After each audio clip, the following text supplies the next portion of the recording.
Hello everyone, welcome back with another lecture. और इस lecture में हम डिस्कस करेंगे केमिकल काइनेटिक्स के एक क्वेश्चन को जो आरएनएस इक्वेशन पर बेस्ड है। तो क्वेश्चन क्या है, ध्यान दीजिए।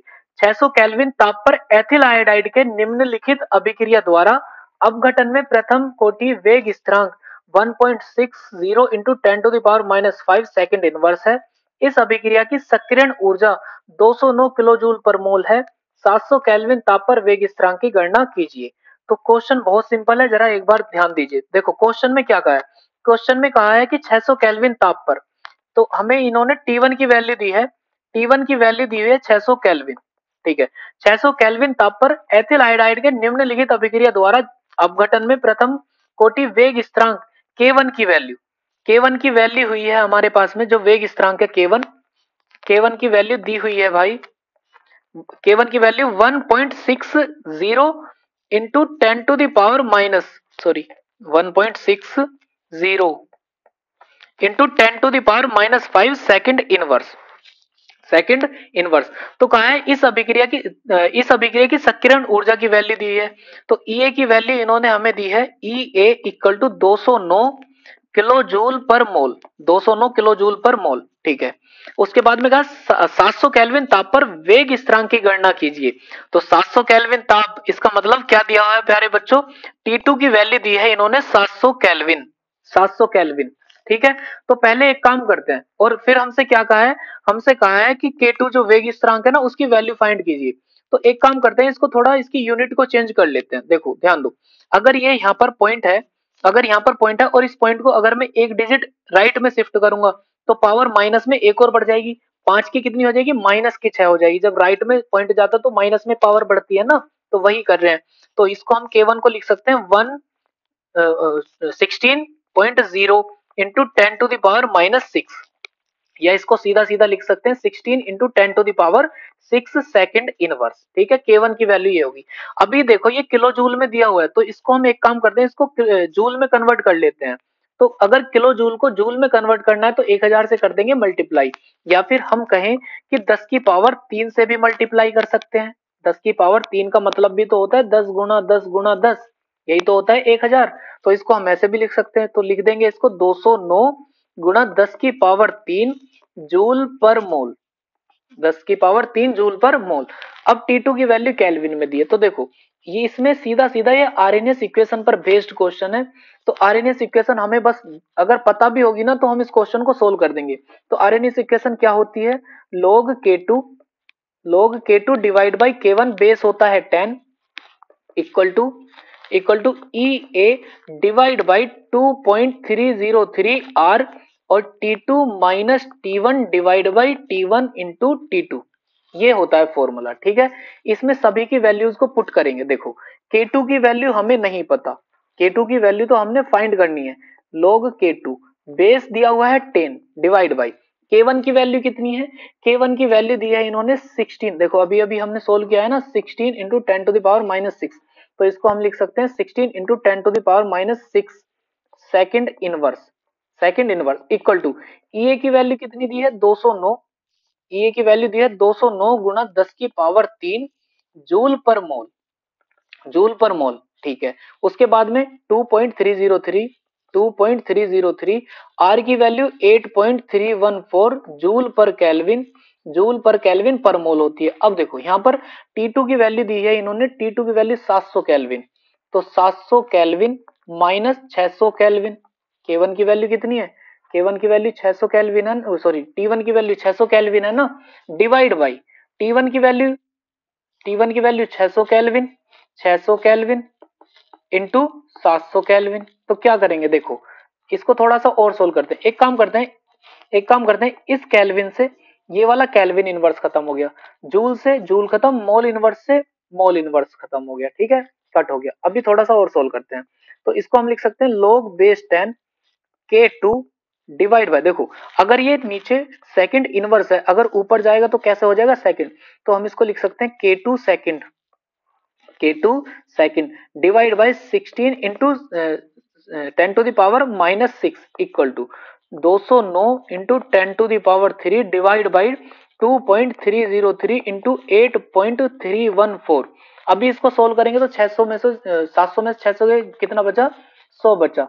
100 kelvin divide by 600 into 700 kelvin.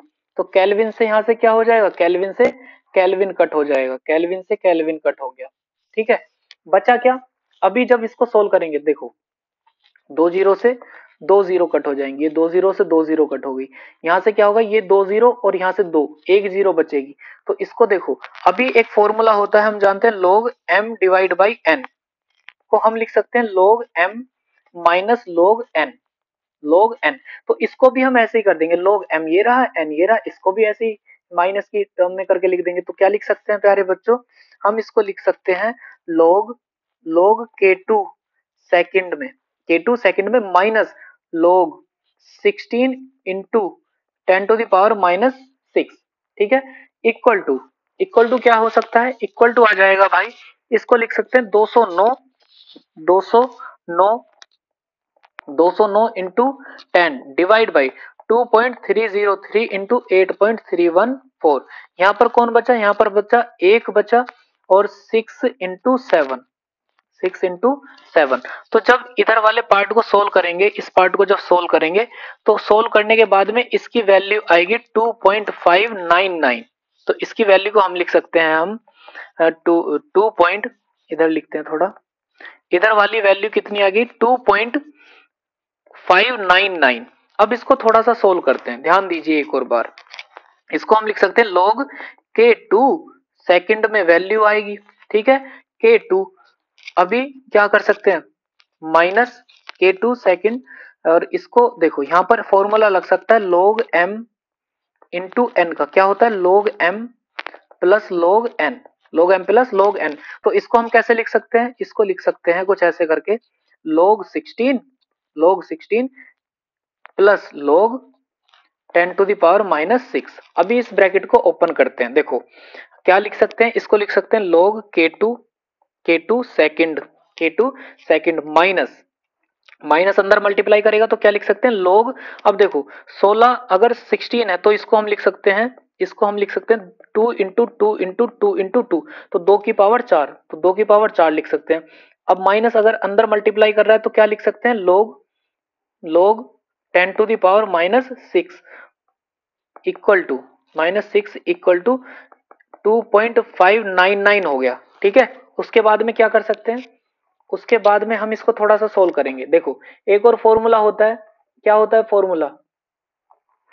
Formula होता है log m की पावर n, को हम लिख सकते हैं n log m। ठीक है, तो इस वाले यहां पर अप्लाई करते हैं, क्या लिख सकते हैं? log k2 second -4 into log 2 minus, देखो ये भी माइनस है, यहां पर भी माइनस की पावर, तो माइनस माइनस कैसा हो जाएगा? +6 log 10 बराबर 2.599। तो यहां पर जब इसको सोल्व करें, देखो इसमें बेस तो सभी में 10 चल रहा है, 10 बेस चल रहा है सभी में 10 बेस है। ठीक है, तो हम क्या कर सकते हैं? इसको लिख सकते हैं log base 10 k2 second -4 into log 2 की वैल्यू आ जाएगी 0.3010 प्लस 6 log 10 की वैल्यू होती है 1 इक्वल टू 2.599 इक्वल टू क्या आ गया? log k2 base 10 second. अभी यहां पर क्या लिख सकते हैं? हम यहां पर लिख सकते हैं इसको, -4 की मल्टीप्लाई करते हैं 1.2 प्लस 6 इक्वल टू 2.599। जब इसको थोड़ा सा सोल्व करेंगे तो log बेस 10 k2 सेकंड कितना आ जाएगा? जरा इसको एक बार सोल्व करेंगे, तो सोल्व करने के बाद में वैल्यू आएगी +4.796 इक्वल टू 2.599। इसको और सोल्व करते हैं, इस प्लस वाले को जब इधर लेकर जाएंगे तो किस में हो जाएगी वैल्यू? माइनस में।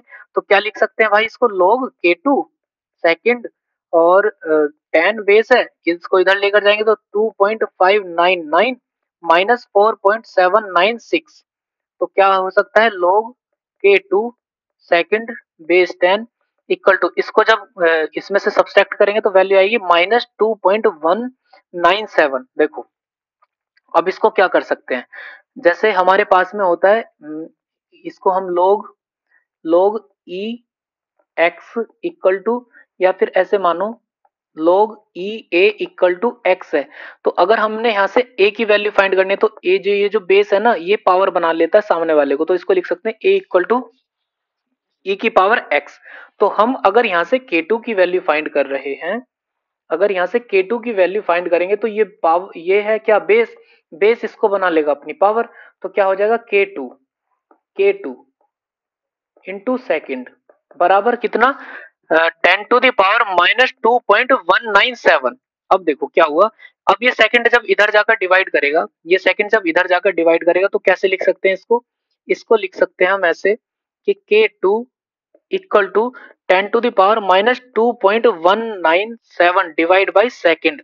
अब सेकेंड की पावर 1 है नीचे, अगर ये ऊपर जाएगी तो क्या हो जाएगी, इसको लिख सकते हैं k2 equal to 10 to the power -2.197 second inverse. तो ये k2 की वैल्यू है। आई होप आपको आरएनएस इक्वेशन से रिलेटेड क्वेश्चन समझ आया होगा। कई बार या तो हमें देखो, कई बार क्वेश्चन में क्या होता है, कई बार क्वेश्चन में होता है कि हमें K2 भी दिया है, K1 भी, T1 भी और T2 भी, ठीक है। हमें EA फाइंड कराया जाता है, सक्रियण ऊर्जा, एक्टिवेशन एनर्जी, तो वो क्वेश्चन थोड़ा सा आसान हो जाता है। लेकिन जब ये वाला K2 की वैल्यू फाइंड करते हैं तो ये जो हमारा बेस है, बेस को हम कैसे पावर में लिखेंगे, ये बातें समझने में थोड़ा सा दिक्कत आती है। तो इस पॉइंट को थोड़ा सा ध्यान से नोट कर लीजिएगा। तो अगर हमें K2 की वैल्यू फाइंड कराने तो हमें इसको log को एंटी लॉग में कन्वर्ट करना पड़ेगा, ठीक है। कई बार एंटी लॉग की वैल्यू भी दी होती है। तो आई होप आपको ये क्वेश्चन समझ आया होगा। मिलते हैं नेक्स्ट लेक्चर में। Thank you.